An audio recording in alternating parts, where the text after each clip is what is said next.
ప్రభుత్వాలు ఎన్ని అవగాహన చర్యలు చేపట్టినా సరే అత్యాశ మనిషిని నిలువునా ముంచేస్తుంది.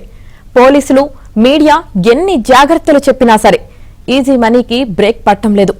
తక్కువ పెట్టుబడి రెట్టింపు ఆదాయం అంటూ వచ్చే ప్రకటనలకు ప్రజలు అట్రాక్ట్ అవుతున్నారు, నిలువునా మోసపోతున్నారు.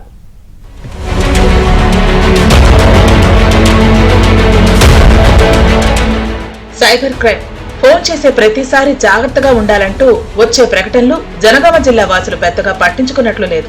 అత్యాశతో లక్షల రూపాయలు పోగొట్టుకుని ఇప్పుడు లబోదిబో అంటున్నారు. రోజుకో సైబర్ నేరం వెలుగులోకి వస్తున్నా సరే కొంతమంది ప్రజల్లో మాత్రం అవగాహన రావటం లేదు. ఇప్పటికీ అమాయకంగా సైబర్ నేరగాళ్ల వలలో చిక్కి మోసపోతూనే ఉన్నారు. లోన్ యాప్లు, నకిలీ వెబ్సైట్లతో పాటు చైన్ లింక్ బిజినెస్ తో అమాయకులను సైబర్ కేటుగాళ్లు నిలువునా దోచేస్తున్నారు.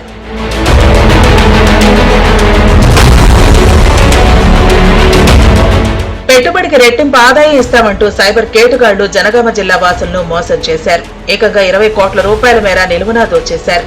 ఆస్ట్రేలియాలోని మెల్బోర్న్ కేంద్రంగా నిర్వహిస్తున్న కోస్టా వెల్గ్రోన్ యాప్ నిర్వాకంతో వేలాది మంది మోసపోయారు. జనగామ, బచ్చనపేట, లింగాల ఘనపురం, సిద్దిపేట, చేర్యాల, మత్తూరు, కొమురువెల్లి, డోల్మిట్ట మండలాల్లో కోస్టా వెల్గ్రోన్ అనే యాప్ ను 3 నెలలుగా కొంతమంది డౌన్లోడ్ చేస్తున్నారు.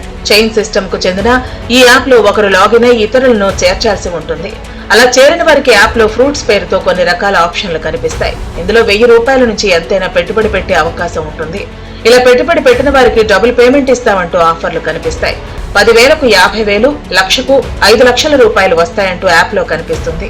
ముందుగా తక్కువ మొత్తంలో పెట్టుబడి పెట్టిన వారు ఆదాయం కనిపించడంతో ఆశతో ఏకంగా 1,00,000 నుంచి 10 లక్షల వరకు పెట్టుబడి పెట్టి మోసపోయారు.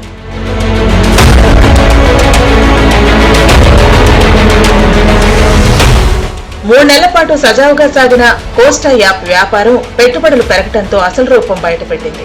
పెద్ద మొత్తంలో పెట్టుబడులు రావడంతో సంక్రాంతి నుంచి విత్డ్రా ఆప్షన్ పూర్తిగా క్లోజ్ చేశారు నిర్వాహకులు. దీంతో పెట్టుబడిదారులు గందరగోళానికి గురయ్యారు. ఏజెంట్లను నిలదీయడంతో బ్యాంకులకు సెలవు కారణంగా లావాదేవీలు జరగటం లేదంటూ నమ్మించారు.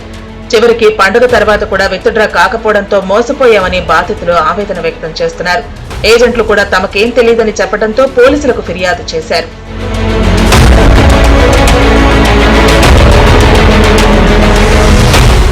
జనగామ జిల్లాలోనే సుమారు 3,000 మంది యాప్ బాధితులున్నట్లు తెలుస్తోంది. ఏజెంట్లుగా చేరిన శ్రీధర్ యాదవ్, ఇక్రముద్దీన్లో డిసెంబర్ చివర్లో ఓ భారీ సమావేశం ఏర్పాటు చేశారు. దీనికి సుమారు 500 మందిని ఆహ్వానించారు. లక్షల్లో లాభాలు వస్తాయని నమ్మించారు. కార్లు, బైకులు వస్తాయని ఆశ పెట్టారు. ఇలా ఆశ చూపించి ఏకంగా 20 కోట్ల మేర మోసం చేసినట్లు బాధితులు తెలిపారు. బాధితుల ఫిర్యాదు మేరకు కోస్టా యాప్ కు ఏజెంట్లుగా వ్యవహరించిన శ్రీధర్, ఇక్రముద్దీన్లపై పోలీసులు కేసు నమోదు చేశారు. For some investment aspects, and since 14th of January the app is not responding, thereby the investments of the investors has been lost. So the petition has been submitted, so we will register the FIR and undertake the investigation. Soon, as per the investigation, we will apprehend the accused people and the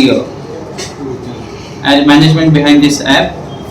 So on these lines, I would request the general public of Janga and other police station area that please do not invest in such unsolicited apps. These apps like Costa online app, they are not validated as per the regulatory guidelines of the Reserve Bank of India and other regulatory bodies. So I would urge the citizens to please stay away from such unsolicited investments. Do not invest your money in such risky apps or any other online forums. Costa app తమ కొంప ముంచిందని బాధితులు లబోదిపోమంటున్నారు. ఇలాంటి అనధికారిక యాప్లలో invest చేసి మోసపోవద్దని పోలీసులు హెచ్చరిస్తున్నారు.